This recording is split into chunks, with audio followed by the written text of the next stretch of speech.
అనంతపురం జిల్లాలో రథం దగ్ధం ఘటనపై అధికారులతో సీఎం చంద్రబాబు మాట్లాడారు. కనేకల్ మండలం హనకనహల్లో అర్ధరాత్రి ఆలయ రథం దగ్ధమైంది. ఈ ఘటనను ముఖ్యమంత్రి తీవ్రంగా ఖండించారు.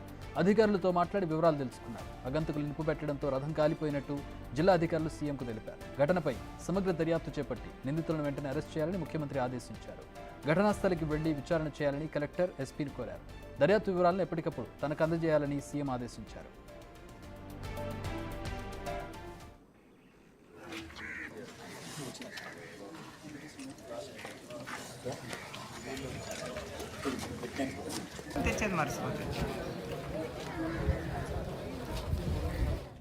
అర్ధరాత్రి జరిగిన ఘటనలో మంటలు గుర్తించిన స్థానికులు నీళ్లతో వాటిని ఆర్పేందుకు యత్నించారు. అప్పటికే రథం సగభాగం మంటల్లో కాలిపోయింది. గ్రామంలో చిన్న చిన్న గొడవల వల్ల స్వామివారి రథాన్ని కాల్చినట్టు ప్రాథమికంగా గుర్తించారు.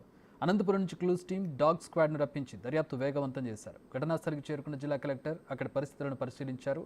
రెండు సామాజిక వర్గాల మధ్య ఏర్పడిన కలహాలే ఘటనకు కారణమని ఎస్పీ జగదీష్ వెల్లడించారు.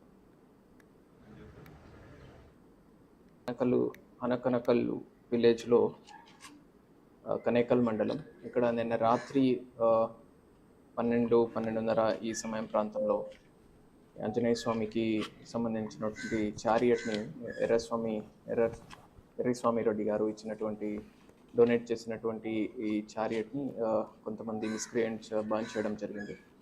సో పొద్దు నుంచి మనం కూడా అన్ని యాంగిల్స్లో కూడా మల్టిపల్ టీమ్స్ అది ఫామ్ చేసి ఇన్వెస్టిగేట్ చేస్తూ ఉన్నాము. కొంతమంది సస్పెక్ట్స్ని కూడా యాజ్ ఆఫ్ నౌ లిఫ్ట్ చేయడం జరిగింది.